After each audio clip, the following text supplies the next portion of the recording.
देश की आर्थिक राजधानी मुंबई से शेयर बाजार की हर खबर लाइव CNBC आवाज न्यूज सेंटर से।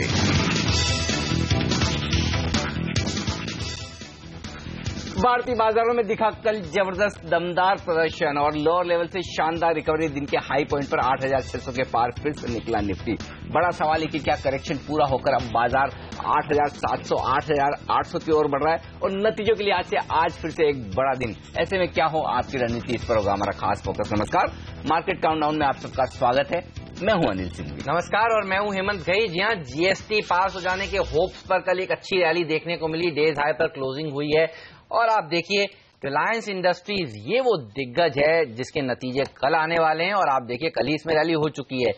4% का शानदार उछाल स्टॉक ने दिखाया और सबसे ज्यादा निफ्टी में कंट्रीब्यूट भी इसी ने ही किया है। इसके अलावा HDFC ट्विंस यानी HDFC और HDFC बैंक ने भी कल दमदार प्रदर्शन दिखाया। मोटा मोटी इन 4-5 कंपनियों के अच्छे तेजी के चलते भारतीय बाजारों में एक रैली बनती हुई नजर आई थी। चलिए आशीष वर्मा के पास चलते हैं और समझते हैं ग्लोबल मार्केट्स में किस तरह का एक्शन देखने को मिला। आशीष बताइए। प्रेशर में नजर आएंगे आपको ग्लोबल इक्विटी मार्केट्स। आपको याद होगा अमेरिकन मार्केट्स हमने कल हाईलाइट करा था कि परसों मार्केट ट्रेडिंग सेशन में कमजोरी के साथ कामकाज हुआ था। 1/4 से 1% के आसपास का दबाव था। डाउ ट्रिपल डिजिट लॉसेस दिखा रहा था। कल की ट्रेडिंग सेशन में भी वहां पे 1/4 से 3/4% के आसपास की कमजोरी के साथ कामकाज हो रहा था। इंटरेस्टिंगली परसों के ट्रेडिंग सेशन में क्योंकि अब बाजार का फोकस कॉर्पोरेट नतीजों पर है और वहां पे टेक्नोलॉजी कंपनी ने डिसअपॉइंट करा था। आपको याद होगा IBM और यूनाइटेड टेक्नोलॉजीज के नंबर्स कमजोर थे, इसलिए अमेरिकन मार्केट में प्रेशर आया था। कल भी in fact similar scenes play out हुए। कॉर्पोरेट अर्निंग्स पे फोकस, टेक्नोलॉजी कंपनीज का डिसअपॉइंटमेंट।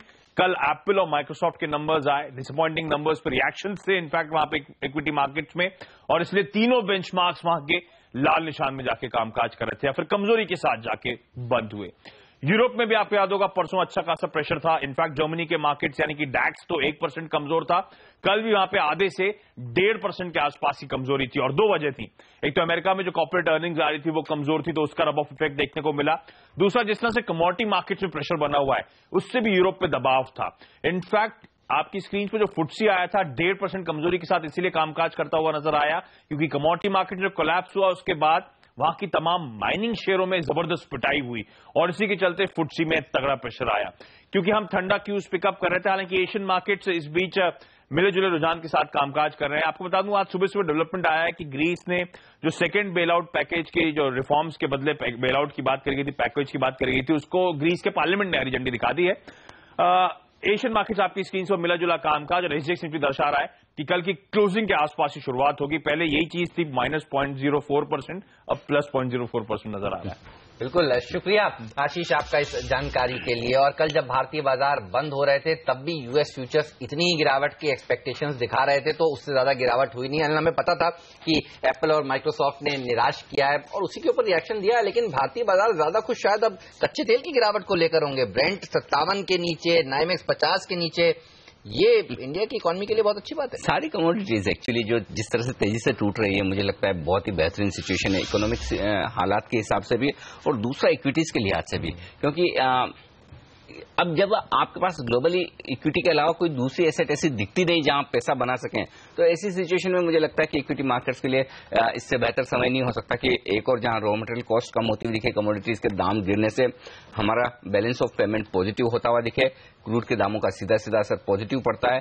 गोल्ड के प्राइसेस जो कम होते हुए दिख रहे हैं वो एक अच्छा संकेत है। तो मुझे लगता है इंडिया एकदम पूरी तरह से ग्लोबल मार्केट्स में इस वक्त स्वीट स्पॉट में है और ऐसे में अगर FIs के फ्लोज भारतीय बाजारों में बढ़ते हुए दिखे तो मुझे आश्चर्य नहीं होगा। लेकिन हाँ, कहीं काफी हद तक जिस तरह से एशियाई बाजारों में आज मजबूत शुरुआत होती दिखी है और दूसरा ये कि यूरोप में जो कल 1.5% की कमजोरी के साथ ट्रेड होता हुआ दिखा है, पूरी उम्मीद मैं ये करता हूं कि आज दोपहर के बाद जब यूरोप के बाजार खुलेंगे तो वहां पर एक और मजबूती देखने को मिलेगी और हो सकता है भारतीय बाजार उस मजबूती को पहले ही भांपने की कोशिश करे या फिर यूरोप खुलने के बाद हमारे बाजारों में मजबूती और बढ़ती हुई दिखे। तो मुझे लगता है कि कल के मुकाबले में आज ग्लोबल सेटअप काफी बेहतर है, काफी पॉजिटिव है और दूसरा ये कि कल की उछाल के बाद हमारा सेंटीमेंट और पॉजिटिव होता हुआ दिखा है। तो यार ये सारे फैक्टर्स हैं जो मुझे लगता है बता रहे हैं कि एसजीएक्स निफ्टी के तर्ज पर नहीं बल्कि उससे ज्यादा मजबूत खुलने की तैयारी भारतीय बाजार कर सकते हैं, ठीक उसी तरह जैसा कल आपने देखा था। बिल्कुल, और 450 करोड़ रुपए की एफआईआईज ने कैश मार्केट में फिर से खरीदारी करी है, ये पॉजिटिव आंकड़ा। और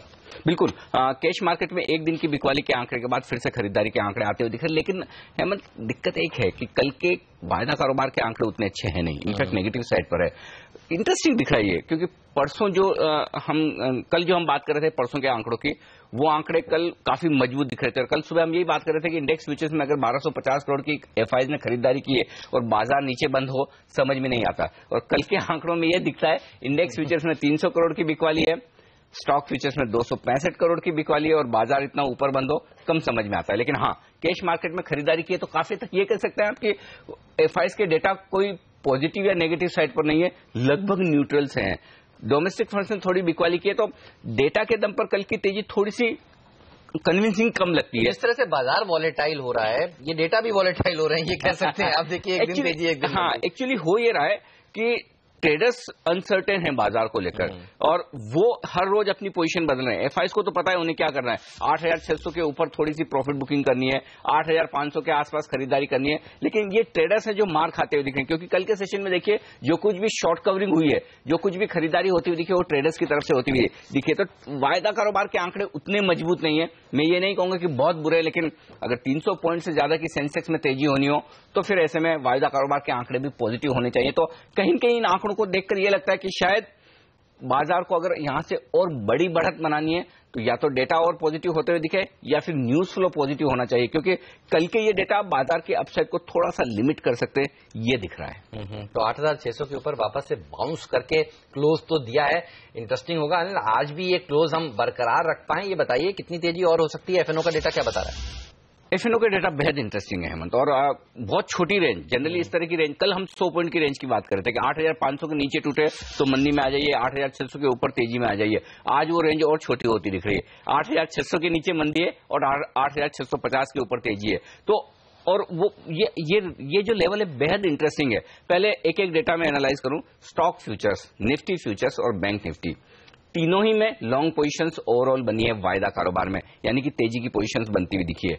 अब कुछ और पॉजिटिव्स जो बाजार में दिख रहे हैं वो ये कि हाईएस्ट ओपन इंटरेस्ट 8600 के कॉल्स पर जो था वो शिफ्ट होकर 8700 पर पहुंच गया। तो आपके लिए अपसाइड की थोड़ी गुंजाइश, थोड़ी जगह और बढ़ गई है। नेगेटिव एक ही है, पुट कॉल रेशियो कल के सेशन में एकदम तेजी से 1.22 पर आया है, लेकिन मुझे लगता है यहां से भी पुट कॉल रेशियो में कुछ और बढ़त की गुंजाइश है। आपको चिंता तब करनी चाहिए जब पुट कॉल रेशियो 1.25 से 1.3 की रेंज में जाता हुआ दिखे। तो अब भी बाजार उतने और बोट नहीं है, क्योंकि दूसरी बार हम इस लेवल के पुट कॉल रेशियो पर आ रहे हैं। अब ऑप्शंस के डेटा देखिए और उससे आपको क्लियर कट पिक्चर समझ में आ जाएगी कि बाजार किस तरह से ट्रेड करने वाला है। पुट ऑप्शन में देखिए कल के सेशन में 10 लाख शेयर 8500 के लेवल पर जुड़े हैं और 17 लाख शेयर 8600 के लेवल पर जुड़े हैं। अब कॉल्स में 8500 में 10 लाख शेयर कम हुए और 8600 में 7 लाख शेयर कम हुए। अब उस लिहाज से लेवल्स क्या है, सबसे पहले और इंपॉर्टेंट लेवल आज के लिए और वो है 8600 का। 17 लाख शेयर पुट में जुड़े और अगर 7 लाख शेयर कॉल्स में कम हुए, यानी कि 24 लाख शेयरों का ओपन इंटरेस्ट एक दिन में एक ही प्राइस पर बदलता हुआ दिखा है। इसका मतलब साफ है कि आज बाजार 8600 को तोड़ने के लिए तैयार नहीं है। और अगर आप शॉर्ट टर्म ट्रेडर हैं, इंट्राडे ट्रेडर हैं, तो आपको मंदी के बारे में तभी सोचना चाहिए या कमजोरी के बारे में तभी सोचना चाहिए जबकि 8600 तोड़ दे। और हम लगातार ये कह रहे हैं कि जब आपको ये पता है कि बाजार की डाउन साइड रिस्क कितनी है तो फिर अपसाइड के लिए गुंजाइश बढ़ती हुई नजर आती है। और जब आपको लगता है कि 33-35 पॉइंट ही अगर बाजार के लिए डाउन साइड रिस्क है तो फिर आप अपसाइड ट्रेड करने की कोशिश करेंगे। लेकिन जो पोजिशनल ट्रेडर हैं उनके लिए 8500 अब भी स्ट्रॉन्ग सपोर्ट है, वो जो हमने कल भी नहीं तोड़ा, आज भी नहीं तोड़ेंगे। शायद इस सीरीज के खत्म होने तक उस लेवल को होल्ड करने की कोशिश करेंगे, क्योंकि वहां पर हाईएस्ट ओपन इंटरेस्ट कॉल्स में बना हुआ है और पुट में और एग्रेसिवली 10 लाख शेयरों की राइटिंग होती हुई दिखी है। तो मैं समझता हूं कि बाजार का सपोर्ट बहुत नजदीक है, बहुत स्ट्रांग है और ऐसे में अपसाइड की गुंजाइश ज्यादा बनती हुई दिखती है। और ये अपसाइड की गुंजाइश तब बनेगी जब आप 8650 के पार आप निकलेंगे, क्योंकि इस हफ्ते और पिछले हफ्ते हमने 8650 को अटेम्प्ट करने की 4 बार कोशिश की है। आज ये 5वां प्रयास होगा। तो 8650 के पार निकलते ही फिर आपको 8700, 8725 शायद आज ही आते हुए दिख सकता है, बड़ी बात नहीं है। लेकिन इवेंचुअली बाजार उससे आगे बढ़ने की कोशिश करता हुआ दिख रहा है। तो फिर से वायदा कारोबार के डेटा के बेसिस पर सिर्फ एक पुट कॉल रेशियो को छोड़ दे जो थोड़ा नेगेटिव है, बड़ा नहीं, बाकी सारे डेटा बेहद पॉजिटिव साइड पर है। ऑलराइट, चलिए पहला सौदा में हमारे साथ बाजार के दिग्गज जुड़ने वाले हैं आज। जी हाँ, आज 9:30 बजे हमारे साथ जुड़ेंगे मार्केट एक्सपर्ट निपुण मेहता। उनसे समझेंगे कि बाजार में जो ये तेजी है वो क्या कायम रहेगी और कितनी तेजी हो सकती है। और 9:40 पर हमारे साथ होंगे अमेरिका म्यूचुअल फंड के ईडी और CIO BP सिंह, जो बताएंगे कि म्यूचुअल फंड में इस समय पैसा लगाना चाहिए या थोड़ा इंतजार करना चाहिए। जो पूरी तेजी हमें देखने को मिली है भारतीय बाजारों में, वो इसी होप पर देखने को मिली है कि GST जो है वो पास हो जाएगा इस संसद के सत्र में। लेकिन पिछले 2 सत्र देखिए हंगामेदार रहे, 2 गोल किए हैं। मैं ये कहूंगा, आप देखिए व्यापम और ललित मोदी का गोल कांग्रेस ने किया था और कल जवाब में बीजेपी ने सुषमा स्वराज का ट्वीट और उत्तरांचल के CM का स्टिंग। तो अभी तो 2 गोल बराबर हो चुके हैं। आज डेडलॉक खत्म होगा और संसद चलेगा, इस पर सबकी नजर होगी। अब ये पता नहीं कि संसद में क्या होता है, ये अंदाजा लगाना हमारे लिए मुश्किल काम है कि संसद में वाकई में काम होगा या नहीं। लेकिन बाजार कम से कम ये मानकर चल रहा है कि इस सेशन में GST बिल निकले, क्योंकि GST बिल के लिए संसद के बाहर जो कुछ फील्डिंग सरकार को करनी थी वो हो चुकी है और अगर संसद चली तो GST बिल पास हो जाएगा, ये क्लियर है। तो अब सवाल यही है कि अगर मैं सिर्फ और सिर्फ इस संसद सत्र को देख रहा हूं तो मुझे 13 अगस्त के पहले GST बिल पास चाहिए। लेकिन अगर मुझे यह लगता है कि संसद इस सत्र में नहीं चली और 3 महीने बाद भी हुआ, बहुत फर्क नहीं पड़ता, तो एक अलग बात है। तो कुल मिलाकर बाजार अब इस बात को डिस्काउंट करके चल रहा है कि GST बिल पास हो गया, उसका काफी हद तक पॉजिटिव इंपैक्ट है। अब सिर्फ ये इवेंट किस दिन होती है वही देखने की बात है। लेकिन बाकी अगर फैक्टर्स को आप देखें तो ग्लोबल मार्केट्स आपके लिए सपोर्टिव हो रहे हैं, ग्रीस के संकेत अच्छे आ रहे हैं, उम्मीद करें यूरोप में आपको एक अच्छी ओपनिंग मिले। बैंक निफ्टी ने कल फिर से जिस तरह से लीडरशिप दिखाई है, अब इंटरेस्टिंग बात है कि आज कल जो बाजार की क्लोजिंग हुई है निफ्टी पर 8,640 के आसपास लगातार 4 हाई हमने बनाए। बैंक निफ्टी 19,000 पर क्लोज हुआ है, बेहद इंटरेस्टिंग लेवल है और बैंक निफ्टी में भी कॉल्स में हाईएस्ट ओपन इंटरेस्ट वहीं पर है। तो एक पॉजिटिव क्लोजिंग आज बेहद जरूरी है बाजार को एक बड़े ब्रेकआउट के लिए और आगे ले जाने के लिए, जो कि 100-150 पॉइंट की तेजी का तुरंत बन सकता है। तो मैं उम्मीद करता हूं कि आज भी आपको एक अच्छा मौका दिखे। फिर लेवल्स वही है, 8,600 स्टॉप लॉस होगा इंट्राडे ट्रेडर्स के लिए। और अगर आप किसी भी लेवल पर इन्वेस्टेड है तो जब तक 8,500 के नीचे बाजार डिसिसिवली ट्रेड न करे, बंद होता न दिखे, तब तक कहीं कोई घबराने की जरूरत नहीं है। ये बाय ऑन डिप्स का मार्केट है। हाँ, ये जरूर है कि न्यूज फ्लो के बेसिस पर और फंड फ्लो के बेसिस पर बाजार अपने वोलेटाइल मूव दिखा सकता है। लेकिन कल ही हम ये कह रहे थे कि डेटा साफ तौर पर बता रहे हैं कि बाजार एक बड़े मूव के लिए तैयार होता हुआ दिख रहा है। मैं उम्मीद कर रहा था कि शायद ये मूव आज आना चाहिए, लेकिन कल ही ये मूव आ गया। अब ऐसे में 8,650, 8,700, 725 ये 2 लेवल है आज मेरे रडार पर। अगर SGX निफ्टी के तर्ज पर बाजार कमजोर खुले, शांत खुले या 8,600 की तरफ पहले आए तो वहीं पर खरीदारी के मौके बनेंगे। तो ओवरऑल बाजार में कहीं कोई दिक्कत के संकेत नहीं है। लेकिन हाँ, जो हेमंत आप कह रहे हैं कि संसद पर नजर होनी चाहिए, बिल्कुल होनी चाहिए। अगर करेक्शन आता है तो उसकी 2 ही वजह होगी, हायर पुट कॉल रेशियो और संसद से कुछ नेगेटिव संकेत। तो वो इंट्राडे डिप्स मिल सकती है, लेकिन उस डिप्स में बेचने की बजाय खरीदारी के मौके। बाजार में ऐसा ही हुआ है, हर डिप में खरीदारी करना सही साबित हुआ है। लेकिन अगला हफ्ता इसी दिन बृहस्पतिवार को एक्सपायरी भी है, एक्सपायरी से पहले वॉलेटिलिटी के लिए तैयार हो जाइए, ऐसा संकेत इस समय मिल रहे हैं। लेकिन वक्त है फिलहाल एक छोटे से ब्रेक का। ब्रेक पर जाते आते देखिए आपकी स्क्रीन पर जिस तरह से यूनाइटेड ब्रूरीज ने नतीजे पेश किए हैं, इस पर भी आपकी नजर होनी चाहिए। 128 करोड़ रुपए के मुनाफे के सामने 122.8 करोड़ का मुनाफा इन्होंने पेश किया, तो मुनाफा थोड़ा सा घटा है। और इनकम देखिए 1,444 करोड़ रुपीस के मुकाबले 1,500 करोड़ रुपीस की इनकम पेश की है। तो अर्निंग्स का दिन है और काफी सारी मिड कैप कंपनियों के नंबर्स आज आने वाले हैं, सब पर नजर रहेगी। हमारी ब्रेक के बाद लेकर आएंगे टॉप 10 स्टॉक।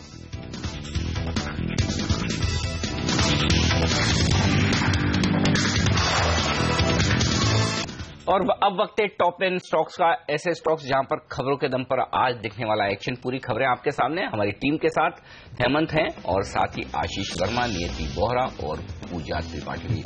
बताइए आशीष, शुरुआत आप कीजिए, कहां नजर है आज? विप्रो, आज एक और आईटी स्पेस की कंपनी के नंबर्स आने वाले हैं। आपको याद होगा Q4 विप्रो के लिए कमजोर था। आमतौर पे बाकी आईटी कंपनीज के लिए क्वार्टर सीजनली स्ट्रांग होता है, लेकिन विप्रो के लिए जो हिस्टोरिकल ट्रैक रिकॉर्ड है सीजनली वीक क्वार्टर है।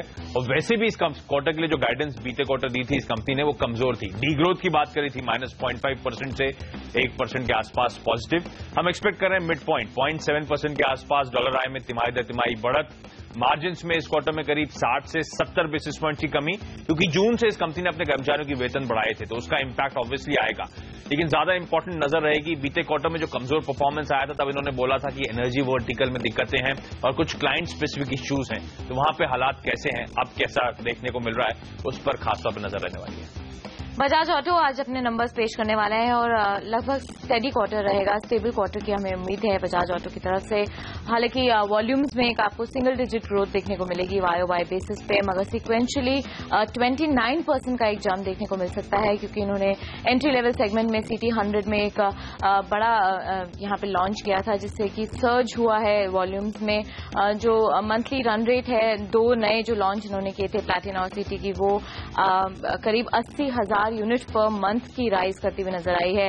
मैनेजमेंट एक्सपेक्ट कर रहा है कि अगस्त में ये 1 लाख यूनिट तक पहुंचती हुई नजर आएगी और साथ साथ में जो श्रीलंका है और नाइजीरिया के एक्सपोर्ट मार्केट्स में यहां पे एक रिकवरी देखने को मिल सकती है, मगर एबिटा मार्जिन यहां पे काफी ज्यादा स्ट्रांग होंगे।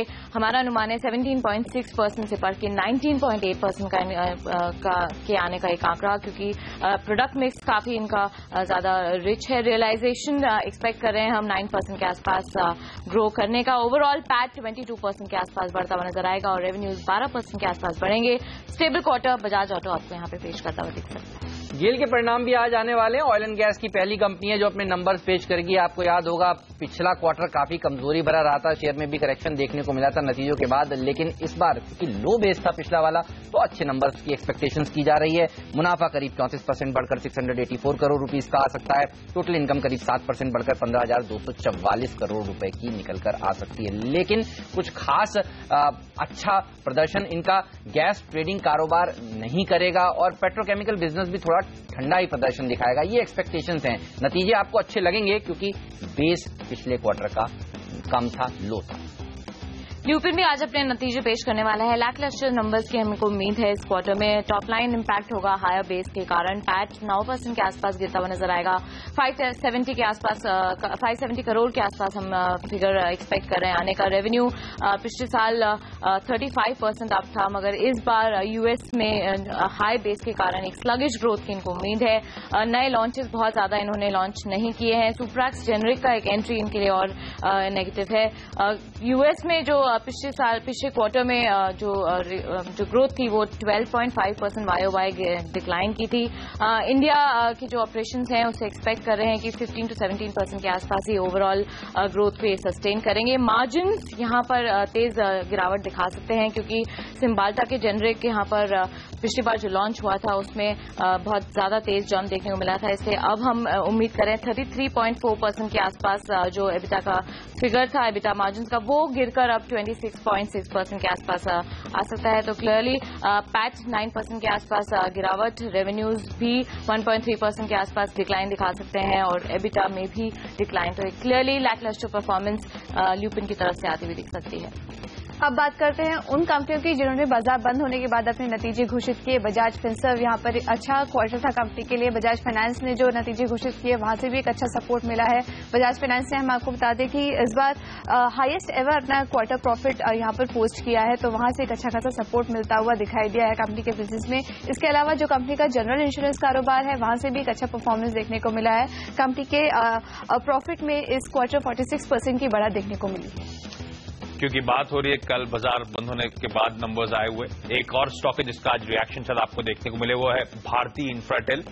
इससे पहले क्वार्टर Q4 में याद होगा आपको रेवेन्यूज के फ्रंट पे एक मिस था, प्रॉफिट्स बेहतर थे। लगभग सिमिलर स्टोरी इस बार भी प्ले आउट हुई है। Q1 में रेवेन्यूज के फ्रंट पे थोड़ा सा मिस, प्रॉफिटेबिलिटी हमारी उम्मीद से बेहतर है।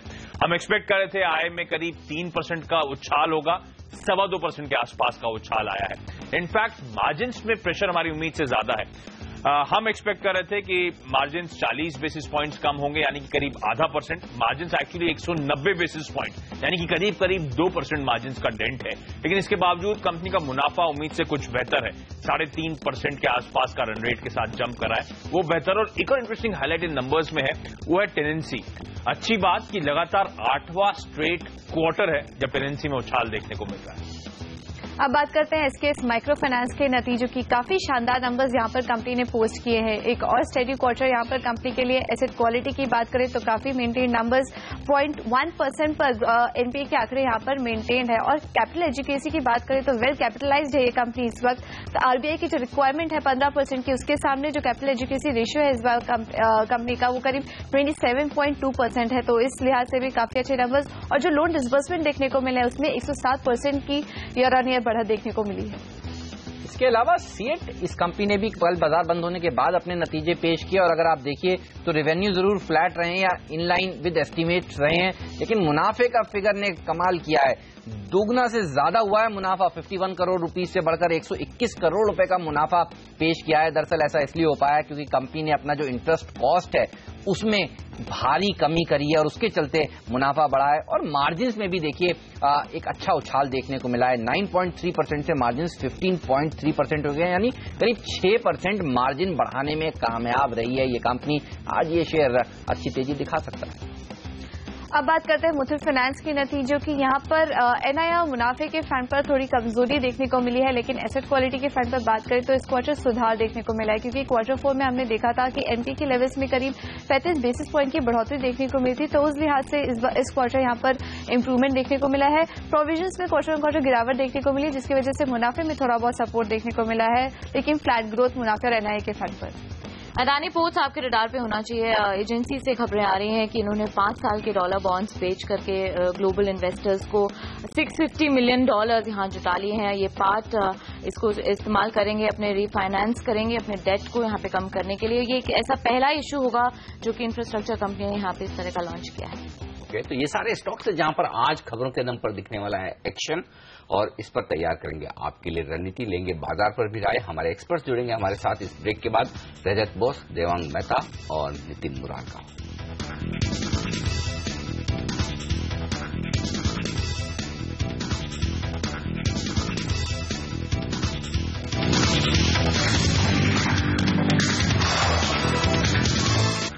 हमारे एक्सपर्ट्स जुड़ रहे हैं हमारे साथ तकनीकी राय देने के लिए। कोलकाता से हमारे साथ है रजत के बॉस.com के रजत बोस, और फंडामेंटल राय देने के लिए हमारे स्टूडियो में है हमारे साथ आनंद राठी फाइनेंशियल सर्विसेज के vice president equity sales Devang Mehta, और एसएमसी ग्लोबल के डेरिवेटिव हेड दिल्ली से जुड़ रहे हैं हमारे साथ नितिन मुरारका। आप सबका स्वागत है सीएनबीसी आवाज पर। नितिन, शुरुआत आपके साथ की जाए, बताएं वायदा कारोबार के संकेत क्या और बड़ी तेजी की ओर इशारा कर रहे हैं? क्या 8,650 के पार निकलने के बाद और मजबूती बढ़ती हुई दिखेगी? क्या आप ये मानना ठीक है कि 8,600 एक बड़ा स्ट्रॉन्ग सपोर्ट हो गया है आज और आने वाले 2-4 सेशंस के लिए? देखिए जी, कल जो डेटा है वो काफी हद तक पॉजिटिव है। कल अगर आप पूरे मार्केट में जो ऑप्शंस का ओपन इंटरेस्ट एडिशन देखेंगे तो कॉल साइड में ओपन इंटरेस्ट एडिशन था करीब 4 लाख के आसपास। ये सारा करंट मंथ, नेक्स्ट मंथ और बैंक निफ्टी सारे ऑप्शंस को मिला करके है। और पुट साइड में आप देखेंगे तो 55 लाख ओपन इंटरेस्ट एडिशन था पुट्स में। यानी ओपन इंटरेस्ट एडिशन का जो पुट कॉल रेशियो हो गया वो करीब 14 के आसपास पुट कॉल रेशियो हुआ ओआई एडिशन का। तो हमने ये बैक टेस्ट की थी कि जब भी OI addition of put call ratio अगर 10 से ज्यादा होती है तो उस केस में काफी अच्छी एक ऊपर की तरफ मूव आती है। तो उसको देखते हुए मुझे लगता है कि जो पुट कॉल रेशियो यानी पुट्स में जो काफी तेजी से ओआई का एडिशन हो रहा है वो स्ट्रॉन्गर हैंड्स की तरफ से पुट्स में राइटिंग हुई है कल के दिन में, क्योंकि सारी के सारे पुटों में जो ओपन इंटरेस्ट एडिशन हुआ था वो 12 बजे के पहले मैक्सिमम एडिशन हो चुका था और उसके बाद सारी पुटें टूटी थी और लास्ट तक हमने रैली देखी थी। तो मुझे लगता है कि ऑप्शंस का डेटा काफी पॉजिटिव है कल के ट्रेडिंग सेशन में। खासतौर से बैंकिंग में आप देखेंगे तो 18,000 की स्ट्राइक और 18,500 की जो स्ट्राइक्स की पुट है उसमें 2-2 लाख शेयर का ओपन इंटरेस्ट एडिशन था, जो कि नॉर्मली बैंक निफ्टी में नहीं देखा जाता है। तो वहां पर भी हम लोग राइटिंग देख रहे हैं। दूसरी बात, अगर आप निफ्टी फ्यूचर्स का डेटा देखेंगे तो कल करंट मंथ में करीब 7 लाख का ओपन इंटरेस्ट एडिशन है और नेक्स्ट मंथ में करीब 5 लाख का एडिशन है, तो कुल 12 लाख का एडिशन हुआ। परसों मार्केट गिरी तो ओपन इंटरेस्ट कम हुआ, यानी गिरते मार्केट में शॉर्ट बिल्डअप नहीं है, अनवाइंडिंग हुई थी। बट कल के मार्केट में जो राइज हुआ उसमें ओपन इंटरेस्ट बढ़ गए करंट एंड दोनों मंथ में, यानी नीचे के लेवल पे दोबारा से लॉन्ग बिल्डअप है। तो ये भी एक पॉजिटिव डेटा है। तीसरा, जैसे एफआईज का डेटा है उसमें कल हम लोगों ने बाइंग नहीं देखी है फ्यूचर्स में, बट जो ऑप्शंस की फिगर है 716 करोड़, उसमें आप देखेंगे तो अलग अलग अगर हम लोग कॉल पुट देखते हैं तो करीब 8.5 लाख कॉल ली गई है और 2 लाख क्वांटिटी पुट बेची गई है। तो वहां से अगर आप नेट डेटा निकालते हैं तो नेट वो भी पॉजिटिव डेटा निकल के आ रहा है। और अगर आप निफ्टी के जो दिग्गज स्टॉक्स हैं उसमें हम लोग यहाँ पे ओपन इंटरेस्ट एडिशन देख रहे हैं, जैसे रिलायंस है या फिर आप HDFC है, HDFC बैंक है, ICICI है। तो इस लेवल पे अगर दिग्गज स्टॉक्स में ओपन इंटरेस्ट एडिशन हो रहा है तो इसका मतलब है कि निफ्टी के जो हेवी वेट्स हैं उसमें भी बाइंग आनी चाहिए। तो मुझे लगता है कि ऊपर निफ्टी में 8750 तक का भी टारगेट मिल सकता है और जो नीचे सपोर्ट आ रहा है वो करीब 8590 से 8600 की रेंज में काफी अच्छा सपोर्ट है। तो वो स्टॉप लॉस रख करके कोई भी डिप मिले बाय करना चाहिए। और मुझे नहीं लगता कि निफ्टी नीचे आज खुलनी चाहिए। जैसे अभी हम लोग देख रहे हैं कि SGX 3-4 पॉइंट फ्लैट है, मुझे उम्मीद लग रही है कि हो सकता है 10 से 20 पॉइंट ऊपर निफ्टी खुल सकती है। ऑलराइट, चलिए 10 से 20 पॉइंट ऊपर निफ्टी खुल सकती है। SGX निफ्टी को देखकर घबराइए मत और तेजी का ही ध्यान रखिए। बाय ऑन डिप्स का मार्केट है। वक्त है एक छोटे से ब्रेक का। ब्रेक के बाद रजत और देवांग से जानेंगे वो कैसे देख रहे हैं बाजार को और कुछ इंटरेस्टिंग स्टॉक्स पर भी चर्चा करेंगे। आप बने रहिए CNBC आवाज में।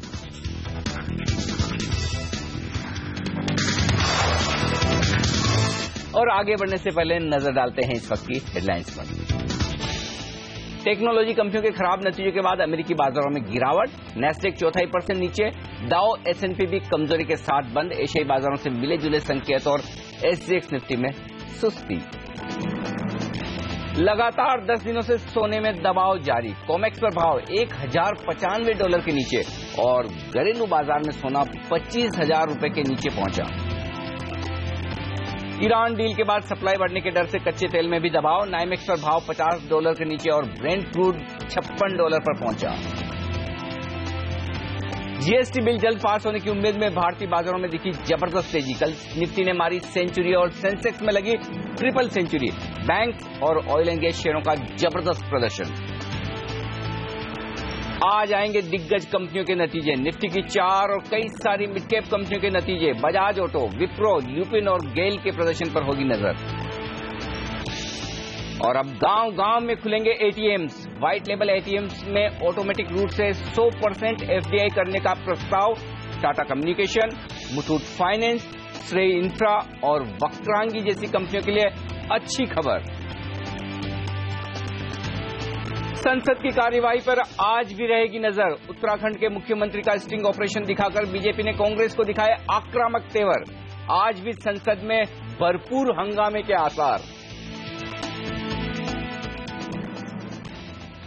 लेकिन इन सब खबरों के बीच में बाजार के लिए आज सबसे बड़े सवाल कौन से हैं जिन पर होनी चाहिए आप सबकी नजर? इन सारे सवालों को लेकर हमारे साथ हैं हेमंत इस वक्त। हेमंत बताइए। बिल्कुल, और 8 ट्रेडिंग सेशंस में आप देखिए तो 60 ट्रेडिंग सेशंस में FIIs ने खरीदारी करी है। बाजार काफी उत्साहित है। कल फिर एक बाउंस देखने को मिला, 8,600 के ऊपर जाकर क्लोजिंग भी हुई।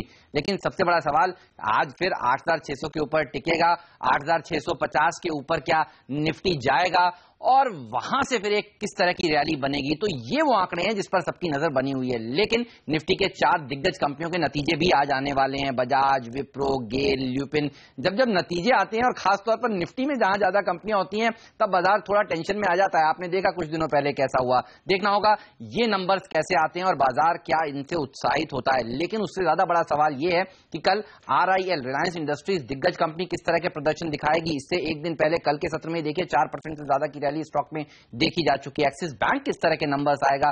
तो आज ये दिग्गज 4 और कल 2 जो नंबर्स आने वाले हैं इसके ऊपर बाजार की नजर बनी रहेगी। इसके अलावा कच्चा तेल जिस तरह से $50 के नीचे अब पहुंच गया है, इससे काफी बाजार के पार्टिसिपेंट्स खुश हैं। इकोनॉमी के लिए अच्छा है, तो ये एक पॉजिटिव ट्रिगर का काम कर सकता है और इससे रिलेटेड शेयरों में भी एक अच्छी रैली देखने को आज के सत्र में मिल सकती है। लेकिन सबकी नजर दरअसल संसद पे है। कल जो तेजी देखने को मिली है वो GST बिल पास होने की उम्मीद में देखने को मिली है और संसद में आज तीसरे दिन कामकाज होगा तो कैसे होगा, इस सब पर नजर है। हमने देखा कल सुषमा स्वराज ने ट्वीट किया, उत्तराखंड के CM का स्टिंग आया। तो देखना होगा आज किस तरह के डेवलपमेंट्स वहां पर होते हैं। तो संसद के ऊपर सबकी नजर बनी हुई है और नजर सबकी सोने पर भी है। 25,000 के नीचे क्या सोना खरीदना चाहिए, अभी और इंतजार करें, यह भी एक बड़ा सवाल है। हालांकि कमोडिटी बाजार के लोगों की नजर इस पर ज्यादा है। बिल्कुल, सोना छोड़कर इक्विटी खरीदिए। इस वक्त तो यही ट्रेंड है और यही एक इन्वेस्टमेंट स्ट्रेटजी जो पैसा दे रही, न सिर्फ सोना बल्कि कोई भी एसेट क्लासेस पैसा नहीं बना रही, सिर्फ इक्विटी। लेकिन भारत में स्टार्टअप का नया फोकस सेकेंड हैंड और अफोर्डेबल सेगमेंट पर है और ऐसे ही आइडियाज पर ओरियोस वेंचर पार्टनर ने अपना दूसरा फंड लॉन्च किया है। ओरियोस वेंचर इस फंड के जरिए 1000 करोड़ की पूंजी स्टार्टअप्स में लगाने को तैयार है। अब जो 30 मिलियन जो ऑलरेडी शॉपिंग कर रहे हैं ऑनलाइन और जो 70 मिलियन जो अब आने वाले हैं, उनकी इनकम प्रोफाइल बिल्कुल ही अलग है, लोअर इनकम स्ट्रेटा है। तो इनके लिए एक नए किस्म के प्रोडक्ट्स बनेंगे। अगर आपके टैक्सीज ऑनलाइन ऐप वाले टैक्सीज 10 रुपए से 20 रुपए किलोमीटर पे हैं, ये लोग 3 रुपया से 4 रुपए किलोमीटर वाला ग्राउंड ट्रांसपोर्ट की जरूरत है। तो जैसे कि शेयर्ड बसेस और जो आपके फूड डिलीवरी एप्स हैं वो 200-300 रुपए वाले मील्स के हैं। सो 70, 80, 90 रुपए वाले meals will be required for this segment. तो ये नया एक लैंडस्केप आ रहा है, तो इनके लिए पूरे नए प्रोडक्ट्स बनेंगे, तो उसमें काफी इन्वेस्टमेंट्स होंगे उनके लिए प्रोडक्ट्स और सर्विसेज क्रिएट करने के लिए। तो ये एक बड़ा एक्साइटिंग एरिया है इन्वेस्टमेंट्स के लिए।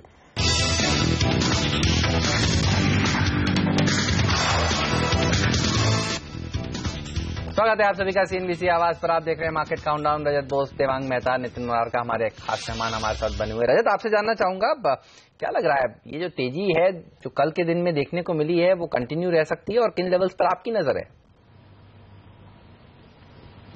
देखिए, कल जिस तरीके से बुल्स ने कमबैक किया है, मतलब जो पिछले दिन का सेलिंग था उसके बाद में it was a remarkable comeback. I'm not quite in agreement with Nitin की परसों के दिन पुट कॉल राइटिंग और शॉर्ट पोजीशन बिल्डअप नहीं हुआ था। वो मैंने आंखों से देखा है और नंबर्स भी जांच किया है, उसमें शॉर्ट बिल्डअप हुआ था। और कल शुरू के 8550 के ऊपर जब सस्टेन करने लगा तो अच्छी शॉर्ट कवरिंग भी मैंने देखा है। तो short covering as well as fresh position building जो देखा गया था उसके चलते और एफआईआई की कंटिन्यूड बाइंग के रुख से अभी मैं यही मान रहा हूं कि ऊपर की तरफ मूवमेंट होना चाहिए और 8750 का टारगेट बन रहा है। 8750 is a very important target. और आज के दिन 8640 से लेके 8610 का जो रेंज है, ये रेंज एक महत्वपूर्ण सपोर्ट का काम करना चाहिए। इसके नीचे सस्टेन नहीं होता है तो कोई खतरा बुल के लिए पैदा नहीं होगा। वो नीची लेवल पे फिर से बाइंग आनी चाहिए। और बैंक निफ्टी का जो प्रदर्शन था उसको देखते हुए ये लग रहा है कि अभी 19,500 के आसपास बैंक निफ्टी को भी जाना चाहिए।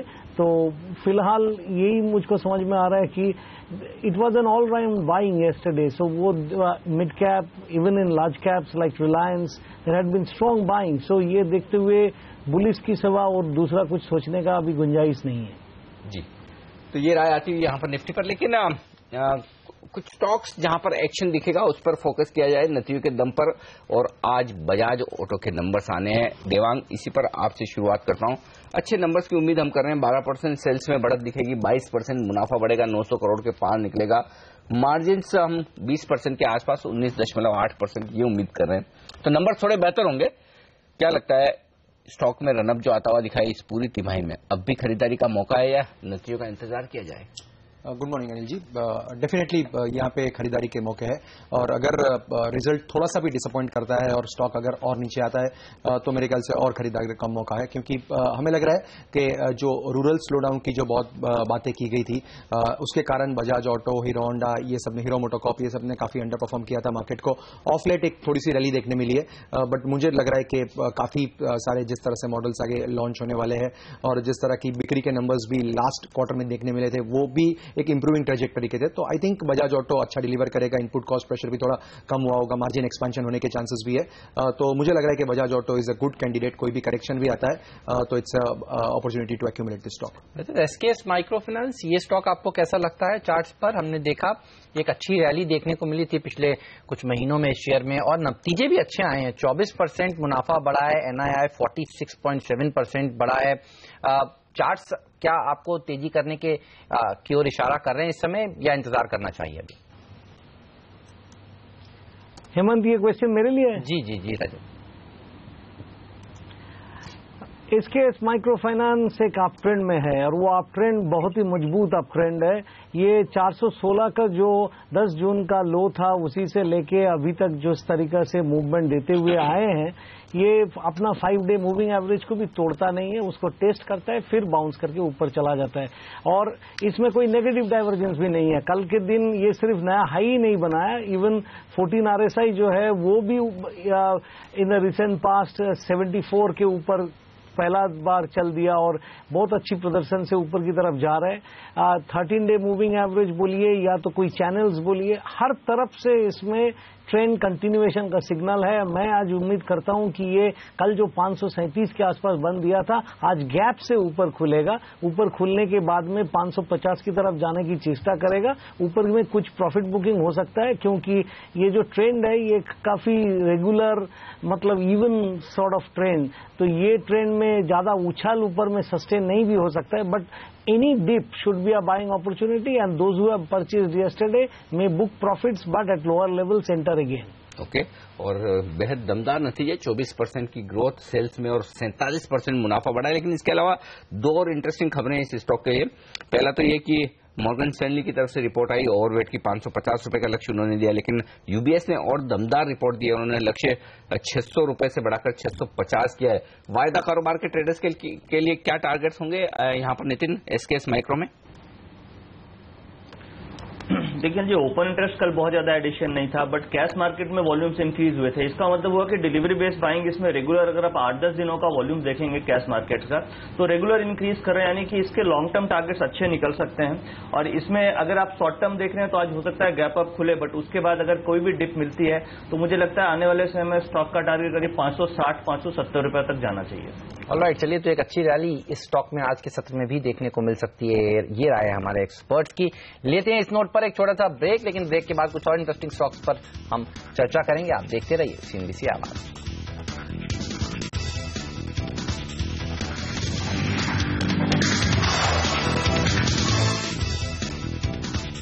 मार्केट काउंटडाउन में आप सभी का स्वागत है। फाइनेंशियल इंक्लूजन को बढ़ावा देने के लिए और शहरों के साथ साथ गांव में एटीएम की पहुंच बढ़ाने के लिए सरकार एक बड़ा फैसला लेने की तैयारी में है। हमें एक्सक्लूसिव जानकारी मिली है कि व्हाइट लेबल एटीएम्स के लिए सरकार ऑटोमेटिक रूट से 100% एफडीआई का रास्ता खोल सकती है।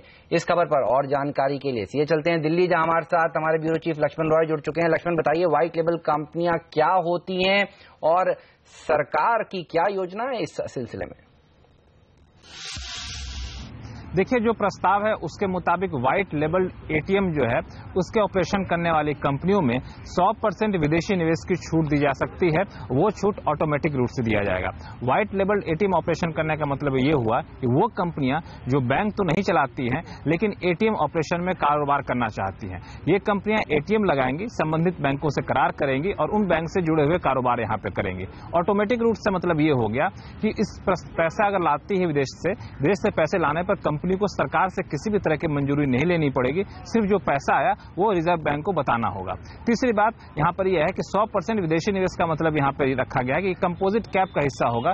इसमें आप एफडीआई ला सकते हैं, एफआईआई ला सकते हैं या फिर पोर्टफोलियो इन्वेस्टमेंट ला सकते हैं, यानी किसी भी तरीके से विदेशी निवेश यहाँ पर ला सकते हैं। शर्त सिर्फ यह है कि हर समय उस कंपनी का नेटवर्थ कम से कम 100 करोड़ रुपए होना चाहिए।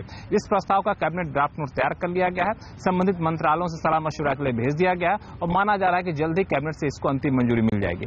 इस पूरे प्रस्ताव का मकसद ये है कि प्रधानमंत्री ने जो जनधन योजना की शुरुआत की है, फाइनेंशियल इंक्लूजन की तरफ जो सरकार आगे बढ़ रही है, वो सारी योजनाएं धरी की धरी रह जाएंगी अगर छोटे शहरों में, गांव में एटीएम नहीं लगती है तो, क्योंकि हर किसी को आप एटीएम कार्ड दे रहे हैं लेकिन वहां मशीनें वहां पर उपलब्ध नहीं होती है। और जो बैंक है वो खास तौर से टीयर 1 सिटीज में, टीयर 2 सिटीज में एटीएम लगाती हैं, छोटे शहरों में कतराती हैं। इन छोटे शहरों में एटीएम को बढ़ावा देने के लिए सरकार ने यह प्रस्ताव तैयार किया है और इसको फाइनेंशियल इंक्लूजन की तरफ एक बड़ा कदम माना जा रहा है। तो ये सारे स्टॉक्स आज एक्शन में रह सकते हैं। देवांग, आपके रडार पर हैं ये स्टॉक्स? कहीं कोई खरीदारी का मौका दिखता है आपको? वक्रांगी, टाटा कम्युनिकेशंस, रे इंफ्रा और मुथूट फाइनेंस, ये 4 स्टॉक ऐसे हैं लिस्टेड स्पेस में जिन्हें फायदा हो सकता है अगर ये ड्राफ्ट अप्रूव होता है तो। आई थिंक यस, मुझे लग रहा है कि मुथूट, इनफैक्ट मन्नपुरम भी एक था जो मैं शायद देख रहा था, वो भी इसको ही फायदा हो सकता है। श्रेय इंफ्रा है, ये सब कंपनीज जो सॉर्ट ऑफ एनबीएफसी एनवायरनमेंट में वर्क करती है और जिनका बैंकिंग का एक मेरे ख्याल से इच्छा भी है, लेकिन नहीं भी हो तो एटीएम लगाने के लिए जो उनको ये व्हाइट लेवल का करार हो सकता है, उससे फायदा हो सकता है। But I think this is again too premature. अगर ये होता है तो होगा, बाकी बिजनेस के डायनामिक्स इन सबके देखने पड़ेंगे। और ये स्टॉक कोई कवरेज के अंदर नहीं है तो बाय कॉल नहीं दूंगा, लेकिन डेफिनेटली इन स्टॉक्स को फायदा हो सकता है। ये आपके रडार और वॉच लिस्ट पर रखने चाहिए। रजत, इन चारों में से एक चार्ट जो आपको सबसे मजबूत लगता है वो बताइए। देखिए, कल के दिन श्रेय इंफ्रा जिस तरीके से मूव दिया है उसको देखते हुए इसको ही समझ में आता है कि इसमें एक अच्छी मूवमेंट होना चाहिए। कल वॉल्यूम भी बहुत अच्छा था, शायद जो इसमें कल ट्रेड किया है उनको कुछ पता था कि इसको ऐसा कुछ पॉजिटिव खबर मिलने की उम्मीद है। और Vakrangee is looking good, but Vakrangee has appreciated so much in the recent past, उसमें अभी फिलहाल खरीदारी करना शायद ठीक नहीं रहेगा।